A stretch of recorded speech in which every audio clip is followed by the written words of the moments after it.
Welcome to the Lap by Lap podcast. I'm your host, Ethyn White. I'm Research and Sustainability Engineer for Ecolyte. And we're continuing on our series with reviewing the constructors of the 2024 grid. So next up is we have is Haas. The car the livery from last year to this year has changed significantly. I think they've gone for more of a carbon approach, which I think is definitely a pattern that we see throughout the grid, where they're just trying to strip off as much paint as possible and just trying to make sure that the car is light as possible. Because in Formula One, those milligrams or just grams in general could just lead to a significant amount of lap time over the period of a race.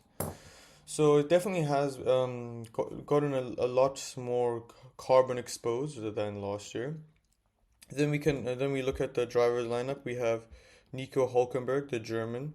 I mean, he's he, he's very good at qualifying. We can definitely see that from his results from last year, where he out qualifies himself or the car. Let's put it that way, where he does such a good lap, but he then definitely falls back during the race. He also holds one of the longest careers without having a win, so that's like an unwanted record by him, I guess. We then have his teammate Kevin Magnussen, who was called in late 2022, replacing the then Nikita Mazepin. So it's um, definitely having an impact after replacing Kevin Magnussen. Obviously, Nico Hülkenberg replacing the son of Michael Schumacher, Mick Schumacher. So some might have disagreed with that. The driver have definitely gone for a more solid, where before they were more experienced, where before they were going for a more before they were going for more young and aspiring talent. Then we come to their team principal, Ayo Komatsu, who has taken over from a fan favorite of team leader Gunther Steiner.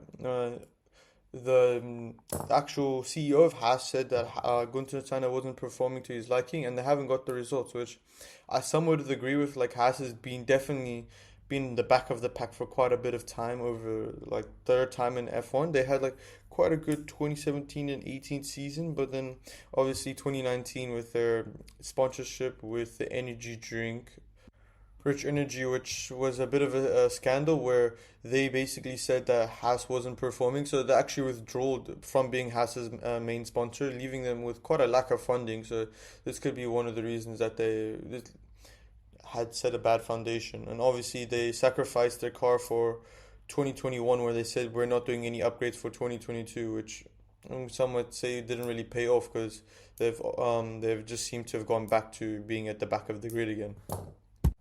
That is it for Haas. We then move on to Alpine.